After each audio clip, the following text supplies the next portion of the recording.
Hey everybody, welcome to Your College Choice Live. This is also called the Suitcase Talk. There you go, official Suitcase of Your College Choice Live. A friend of mine gave me that title, and this might not be for everybody, but if you want to stick around, you might get something worthwhile out of it. The reason this is called the Suitcase Talk is because it is all about how to go to college without leaving your faith behind. Now, I've been doing some form of youth ministry work for about 20 years now, which is pretty crazy, which means that I went to college around that amount of time ago or so. But about 10 years ago, I was meeting with a high school student who had just graduated from high school and was heading to college, and we got together for pizza, and I said, hey, can I give you a couple pieces of advice? And I said, I have two pieces of advice. Number one, find a church, and number two, find your classes. I know, I was a wealth of wisdom at that point in my life. And you would probably be impressed to know that those two pieces of advice have doubled over the course of the past 10 years.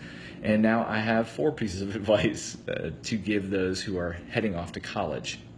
And we probably all know that college looks a little differently than it has in the past, but I think some of these things that we need to pack or take with us to college still matter today. So if you're just checking this out, this is Your College Choice Live, also known as the Suitcase Talk. And so, as we get this thing started, I want to let you know that when college starts, it is very much like crossing a starting line. And there are obvious starting lines in life. If you were a swimmer, then you know what a starting line is. If you were a sprinter of some sort, you know what a starting line is. Even if you were in theater, when the curtain goes up, the starting line, that the thing is going to show must go on at that point. But there are also some less obvious starting lines in our lives, and that's like a new week.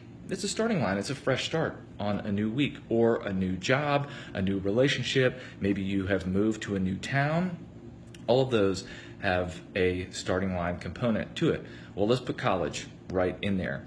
And I'm going to lump in our freshman, sophomore, junior, senior, our 5th years, our 6 years, whatever that may be, as a fresh starting line. And it's all a little bit different there. But to our college freshmen, in the next couple days, the starting line, you will be crossing a starting line. And for those who are going to their sophomore year, junior year, and so on, the next couple days will be a starting line. And here's the thing about the starting line. What you do to prepare before is going to influence how you cross the starting line. Let's take NASCAR, for all the NASCAR fans out there. The driver has prepared for this race and is ready to cross the starting line. When the green flag waves, they're ready to cross the starting line because of the preparation that they have done. They're ready to race. But if they were unprepared, which I would be if I were a NASCAR driver, then I would see the green flag and I would go, I think I need to do something here, but I'm not quite sure how to drive a NASCAR. I drive a CRV, which is pretty much the equivalent of a NASCAR, but it's probably going to be a little different. And I imagine I'm going to cause more damage, maybe some wrecks on the road, if I even cross the starting line. I don't even if I know I make it across the starting line. But it's because of lack of preparation, lack of knowledge of what I was about to face. And college can have that effect to it. It is a big deal. It's super exciting, but there are often times that kind of excitement can cause a lack of preparation. So I'd love to offer 4 tips, 4 ideas for you to pack, to take with you, so you don't leave your faith behind. Because college has the ability to shake things up a little bit, and it can be really intense right at the beginning of it. No matter what the semester is, you get that syllabus and it's like, oh my goodness, I didn't know I was signing up for this. And so as you prepare, you maybe have a couple days left, but as you prepare to cross the starting line for college, here are 4 ideas, because college is an exciting time where faith can get left behind. And I'm not sure where you're at when it comes to faith, but I think it falls into a couple categories. One of them can be that you're ready to go to college to get rid of your faith. And that's okay. I know not everybody is crazy about that, but you've got to discover it and own it on your own. And so if you're heading to college to leave your faith behind, I really hope you find what you're looking for. But if you fall into the other 2 categories where you're a little undecided about what you want to do with your faith in college, or you really hope to take your faith with you, then I hope that your college days are some of the best days of your life. So here we go. The first tip for going to college without leaving your faith behind is going to be a little weird, but it's going to get us started. So the first tip for going to college without leaving your faith behind, you ready for this? Find and attend your classes. Find and attend your classes. Now your mom and dad asked me to add this one. But here's the thing. It's really why you're going to college. You're going to get an education. You're probably paying a lot of money for this, or for people unlike me, you got awesome scholarships and you might get to go for cheaper or for free, so you're getting a free education. In that case, find and attend your classes. And here's the thing that you will discover. This is the secret of college. I'm sure there are a lot of secrets of college, but here's the secret.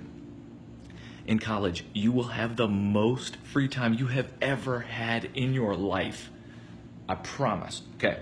But before we, go crazy and kind of disagree with this idea, when you were in high school, you were in class and studying or doing homework for 24 hours a day. You barely even slept.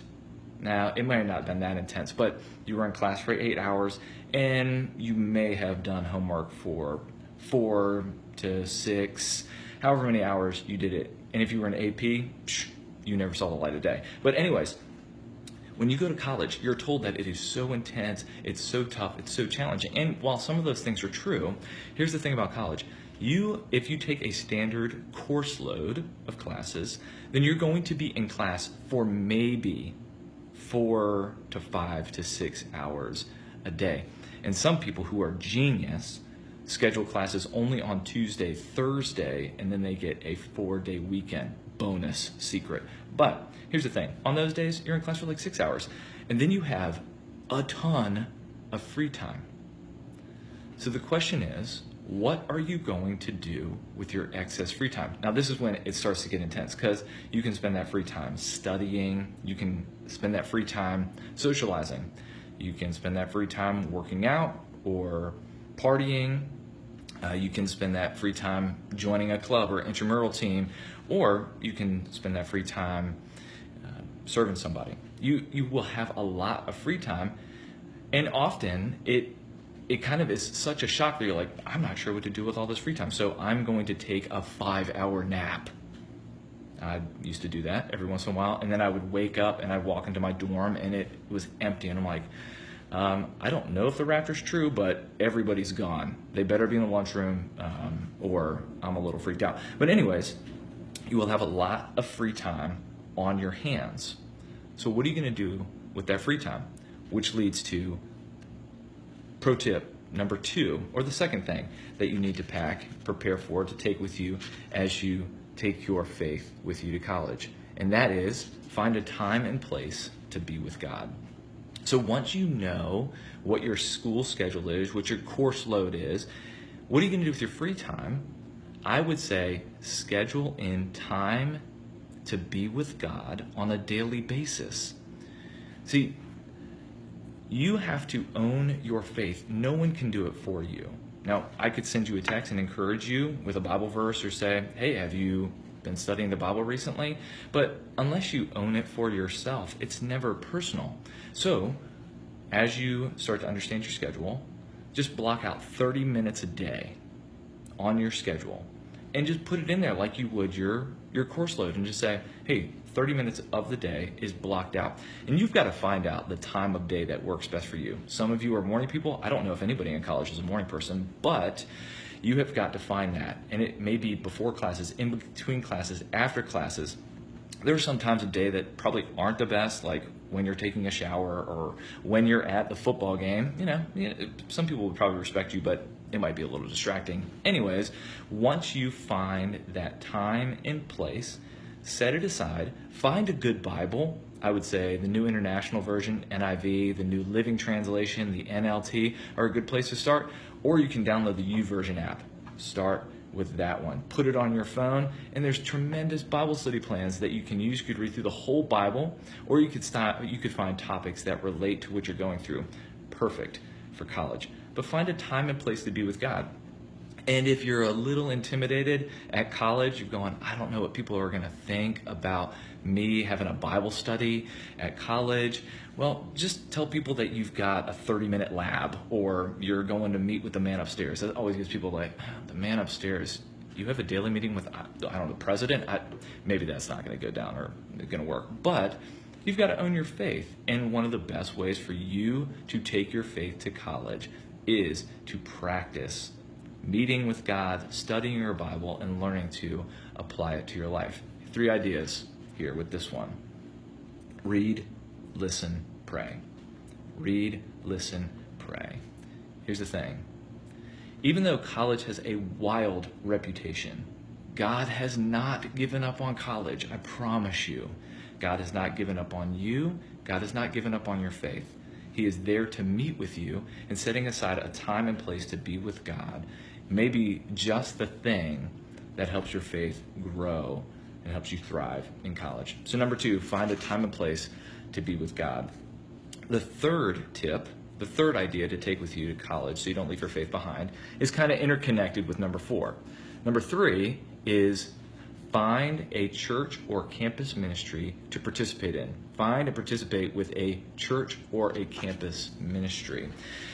Now, I have no idea what town you're going to, but I'm sure there is a church there that believes in Jesus and will point you in the direction of grace and wisdom and compassion towards others, towards yourself, teaching you to love God, love yourself, and love others. Those are kind of the basics of what you want to find in a church. A church that's all about like judgmentalism and exclusivity, just be careful of those. You want to find those that want to share God's love with other people. And here's the thing. If you can't find a church, I'm pretty sure that there's going to be a campus ministry there that you can find and connect with. And really, what the thing here is, you need a community, which we'll get to in just a sec. But what I found through my college experience is that when I gave my life away in serving others, that my faith really, really grew and became really personal to me. And I found this in Young Life. And so I served in Young Life as a volunteer for 4 years.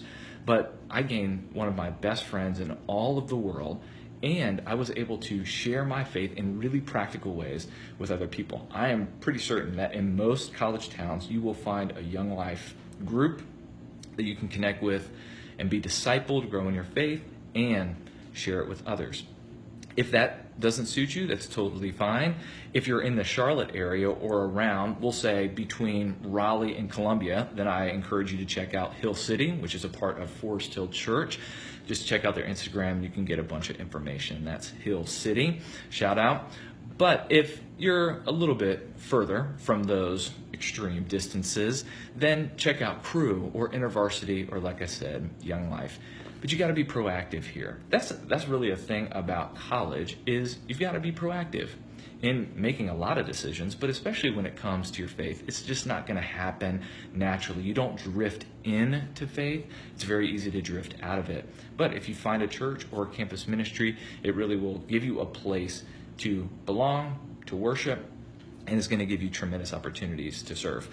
So that leads us to number 4. The 4th tip is to find a group of Christian friends to connect with. Find and connect with a group of Christian friends. Here's the thing. You can't be a Christian on your own. You need friends. You need a community to encourage you, support you, and pray for you. But let me say this. It's very easy for Christians to just huddle in together and become exclusive and go, hey, we found our group. No one else can come in, and we'll just take care of ourselves. But here's the thing. People need Christians in their life, not weird religious people, but people who are going to show others the love of God and to love people like Jesus did. That's it. But you need some Christian friends who are going to support you in that. But then you need to be friends with everybody. You need to be friends with those who believe what you believe and friends who don't believe what you believe. Because as Christians, we need to be the ones who share the love of God in proactive ways. So as we kind of summarize or review these 4 ideas, let's see if I can get them. Number 1, you need to find your classes and attend them. Find and attend your classes. Number 2 is find a time and place to be with God.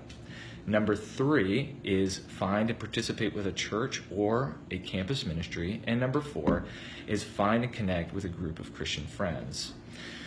You see, college is a starting line, but as is often in life, sometimes it's really how we finish that matters most.